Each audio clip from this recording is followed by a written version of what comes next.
some of the things which Lewis Wolf had to say, and we'll let you comment ever so often on this, okay? What, in the years that you've been publishing it, do you think are some of your most significant revelations? Are there some stories that even shocked you? Well, I think one of the big stories that we were able to document in some detail was the whole scope of CIA activities similar to what the CIA did in Chile, and which was documented by the Senate Select Committee, was the whole covert action program in Jamaica in between 1976 and 1980. And we did a great deal of research into that, and we discovered in many ways a very similar program, almost a classic model that was followed along the lines of what they did in Chile, including three major categories: military, paramilitary activity, the use of propaganda in the media, and the third one, which was economic warfare, using the multilateral organizations, the International Monetary Fund and others, to withhold loans which had been promised to the Jamaican government. This is one example. What are a couple more of the details of that? Particularly, you mentioned those first two examples of actual paramilitary activity the CIA was involved in Jamaica. There was a fire, for example, that took place in Jamaica of an old people's home. I think 150 old and infirmed women, many of them blind, were living in this home, and as it turned out, the place burned down in the space of about 8 minutes, 7 or 8 minutes. It was discovered that the phone wires had been cut, and that the exits had all been blocked. Even those who could see their way out could not get out, and that the means by which the fire was set was the use of a petroleum jelly, which was unavailable in Jamaica. This was one indication, among others, that there was outside help. Why would the CIA, you might ask, why would the CIA want to murder 150 old women? It was because it was an effort, part of a very large-scale effort, to discredit the government in Jamaica, which was at the time headed by Michael Manley, the Prime Minister. There were images produced of Michael Manley in the media, in the Daily Gleaner, which was the newspaper which the United States, through the CIA, helped to support. And there is a good deal of evidence of that. There were images of Michael Manley showing a death mask. I mean, it was his face which had been somehow made to look like a death mask, although it was pretending to be a photograph of him. And there were many ways to try and discredit him. This is very, very similar, in fact, to what the CIA did to try and discredit Salvador Allende in Chile. If you remember, Richard Nixon instructed the CIA in a meeting which was in 1970 in the White House, and there was a document in the Senate report which is reprinted, and he said, "Make the economy scream."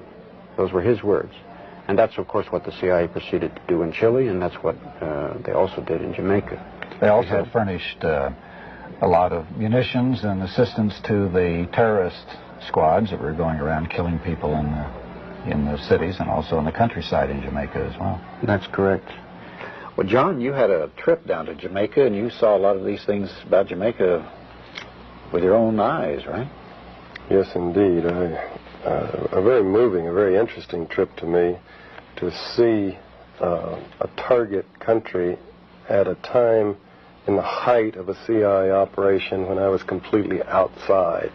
So there's no way that I could see the problem that journalists have always had when the U.S. government was targeting on a country in a situation, trying to destabilize it, overthrow or manipulate the elections or whatever, of trying to figure out what's going on when you don't have access to all of the flow of cables and the discussions in National Security Council meetings and whatnot for the planning. I observed that from published information, the CIA station there was quite large for that size of a country. It was huge, in fact. It was bigger than any station I knew of in Africa, although Jamaica was a fairly small island with 2 million people. That's typical of when the CIA has got a big operation going in a place. They beef up the station and beef up the offices back stateside.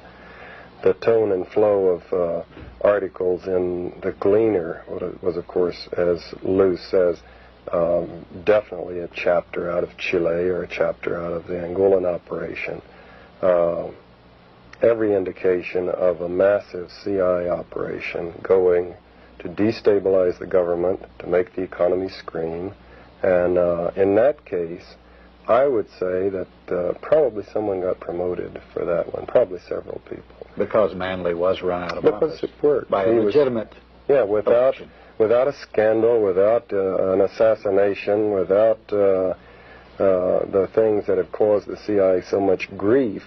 Manley, a champion of social democracy, of giving the people a piece of the pie, was thrown out of office, and an arch-capitalist was put in office. And again, there was minimal adverse publicity. Lew Wolf and the others were studying the situation and did publish about what was going on, but it was not published in the New York Times and the Washington Post, and the big television networks didn't do studies on it, primarily because even if the journalists of the big organs knew what was happening and might have wanted to, they really just, because of the secrecy, couldn't get the truth about what the United States was doing. One interesting thing was that the effectiveness of the liars in our government, the duplicity. When we formed the CIA, we committed our leaders to having two policies, as Lew says: the rhetoric, the public statements, and the truth about what United States policy is. So an interesting measure of presidents is how effectively they lie. Interesting discussions that occur inside the CIA is about lying. Would you lie? You're the DDO and you're going to testify to the Senate. And serious discussions. Are you going to lie? Because if you do, it's perjury and there's a chance you could go to jail. And yet, the organization expects you to lie. President Carter was one of the most effective liars I have ever watched on television and through the media. As a poker player, man, I would never go up against that man. He could look at that camera and say things that obviously he knew were completely and totally false.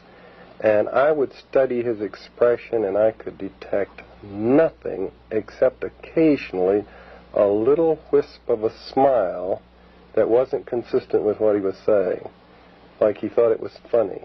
But one of his more classic tick, actually. Well, the smile that I was referring to wasn't that. It was just a kind of like he was repressing a grin, like he thought it was funny.